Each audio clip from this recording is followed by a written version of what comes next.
अस्सलाम वालेकुम dear students, class 8 subject science का चैप्टर नंबर 4 हम पढ़ रहे थे। आज हम करने जा रहे हैं कार्बन मोनोऑक्साइड और oxides of nitrogen, nitrogen dioxide and nitric oxide NO। उसकी डिस्कशन करेंगे। एयर पोल्यूटेंट्स के बारे में हम पढ़ रहे थे, तो हमने कहा ऐसे सब्सटेंसेस जो हमारी एयर को, हवा को गंदा कर रहे हैं, जो गैसेस की फॉर्म में है, जैसे सल्फर डाइऑक्साइड है, जैसे कार्बन मोनोऑक्साइड है, जैसे नाइट्रोजन ऑक्साइड्स है या क्लोरोफ्लोरोकार्बन्स हैं, या उसके अलावा बाकी ऑक्साइड्स हैं जो हमारी एयर को पोल्यूट कर रहे हैं, हमारे लिए हार्मफुल हैं, सब लाइफ के लिए हार्मफुल है, एनवायरनमेंट के लिए हार्मफुल है, वो एयर पोल्यूटेंट्स हैं। कार्बन मोनोऑक्साइड की बात करें तो कार्बन मोनोऑक्साइड जो है ये वैसे कलरलेस गैस है, ऑडरलेस है, कलरलेस है, ना इसकी स्मेल आती है, ना इसका कोई कलर है। हम इसको आइडेंटिफाई नहीं कर पाते कि ये कार्बन मोनोऑक्साइड गैस है या नहीं है। तो ये हाईली पॉइजनस गैस है, फैटल है। अगर 0.1% से ज्यादा हमारे एटमॉस्फेयर में हो जाएगा इसका लेवल, तो ये जानलेवा भी हो सकती है। कार्बन मोनोऑक्साइड बेसिकली जो होती, रिलीज कहाँ से होती है, जब हम डीजल ऑयल को या जो है पेट्रोल है, जो फ्यूल्स हैं, उनकी जब इनकम्प्लीट कंबस्शन होती है। इनकम्प्लीट कंबस्शन मतलब कि जब उनकी in the absence of oxygen, जब ऑक्सीजन प्रेजेंट होगी तब वो जो फ्यूल्स के अंदर कार्बन है वो ऑक्सीजन के साथ रिएक्ट करके कार्बन डाइऑक्साइड बना देगा, वो गैस निकलेगी। लेकिन जब ऑक्सीजन की कमी होती है, जब कंजेस्टेड इन्वायरमेंट है जिसमें ऑक्सीजन की कमी है, तो उस केस में क्या होता है कि हमारे पास ये कार्बन मोनोऑक्साइड रिलीज होती है।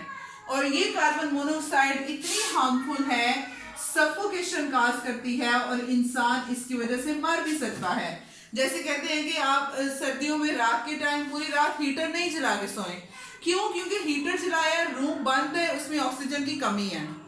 रूम में जाहिर है ऑक्सीजन इतनी नहीं है, बंद है रूम, तो उस केस में फिर कार्बन मोनोऑक्साइड रिलीज होती है और जो कि सफोकेशन काज करती है और फिर इंसान उसकी वजह से डेथ भी उसकी हो सकती है। तो कार्बन मोनोऑक्साइड, उसके अलावा जो तंबाकू स्मोक है, जो लोग तंबाकू पीते हैं उनमें भी, तंबाकू स्मोक में भी कार्बन मोनोऑक्साइड पाई जाती है। अब कार्बन मोनोऑक्साइड का इफेक्ट क्या होता है? इसका इफेक्ट ये है, कार्बन डाइऑक्साइड से ज्यादा खतरनाक क्यों है?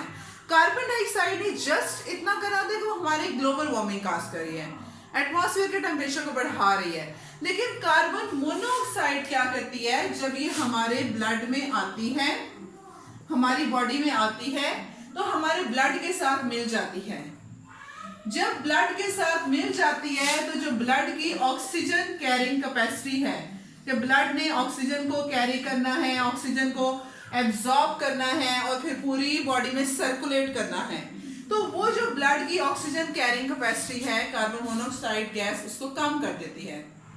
इसकी कमी, इसकी जब ये हमारी बॉडी में आती है, इसकी वजह से फिर ब्लड ऑक्सीजन को एब्जॉर्ब नहीं कर पाता और ना फिर ब्लड हमारी बॉडी में प्रॉपरली सर्कुलेट नहीं करता। जब प्रॉपरली सर्कुलेशन ब्लड की नहीं होगी, उसकी वजह से फिर जो पेशेंट्स हैं, जो लोग हैं, वो डिजीनेस का शिकार हो जाते हैं, स्लीपी से रहते हैं हर टाइम, थकावट रहती है उनको, उसके अलावा वो स्लगिश हो जाते हैं, स्लगिश मतलब सिजाइल हो जाते हैं, सुस्त हो जाते हैं। जाहिर है जितनी ज़्यादा हमारी बॉडी में सर्कुलेशन होगी ब्लड की, उतने ज़्यादा हम एक्टिव होंगे। तो जब ब्लड की सर्कुलेशन प्रॉपर नहीं हो रही, ब्लड ऑक्सीजन प्रॉपर नहीं ले रहा जिसकी हमें ज़रूरत है, ऑक्सीजन दूसरा हमारी बॉडी में रेस्पिरेशन का प्रोसेस कर रही है, हमारी फूड को ब्रेक डाउन कर रही है, तो जब ऑक्सीजन नहीं आएगी, फूड की ब्रेक डाउन नहीं होगी, हमें एनर्जी नहीं मिलेगी, तो हम स्लगिश हो जाएंगे, हम सिजाइल हो जाएंगे, हमें डिजीनेस जो है वो फेस करना पड़ेगी। तो इस तरह के डिसऑर्डर्स हमें फेस करना पड़ेंगे। तो कार्बन मोनोऑक्साइड इसलिए ये हार्मफुल है। और कहते हैं कि अगर ये 0.1% से ज्यादा इसका लेवल हमारी एयर में हो चुका होगा तो इट कैन बी फैटल, ये जानलेवा भी हो सकता है। नेक्स्ट है ऑक्साइड्स ऑफ नाइट्रोजन। नाइट्रोजन की गैस की फॉर्म में ही है, ऑक्साइड्स की फॉर्म में एग्जिस्ट करती है, NO2 और NO, nitrogen dioxide and nitric oxide. ये भी जितने कोल हीटर्स हैं जिनमें कोयला यूज होता है, जिन कोल हीटर्स में, या जो मोटर फ्यूल्स हैं उनसे ये गैस जो है नाइट्रोजन डाइऑक्साइड और नाइट्रिक ऑक्साइड, उनसे ये निकल रही है।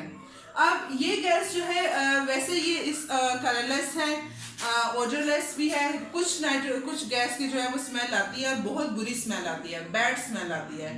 तो नाइट्रोजन जो ऑक्साइड है या नाइट्रिक ऑक्साइड है, ये भी कोल हीटर्स वगैरह से तो हो रही है। तो ये इसका क्या है कि ये हमारे जो रेस्पिरेटरी डिसऑर्डर्स हैं, जैसे फ्लू हो जाता है इसकी वजह से, कफिंग हो जाती है इसकी वजह से, या ब्रोंकाइटिस हो सकता है।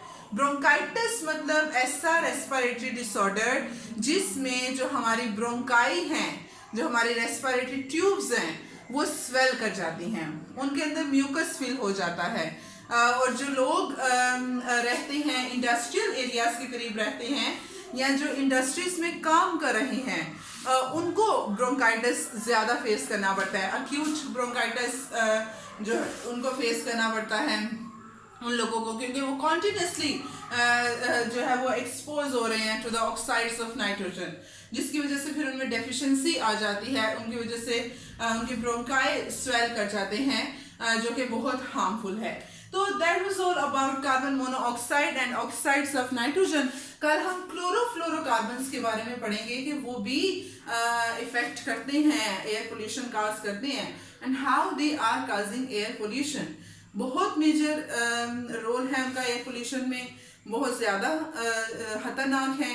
देखते हैं क्या कैसा करते हैं। आज के लिए इतना ही। अस्सलाम वालेकुम, अल्लाह हाफिज़।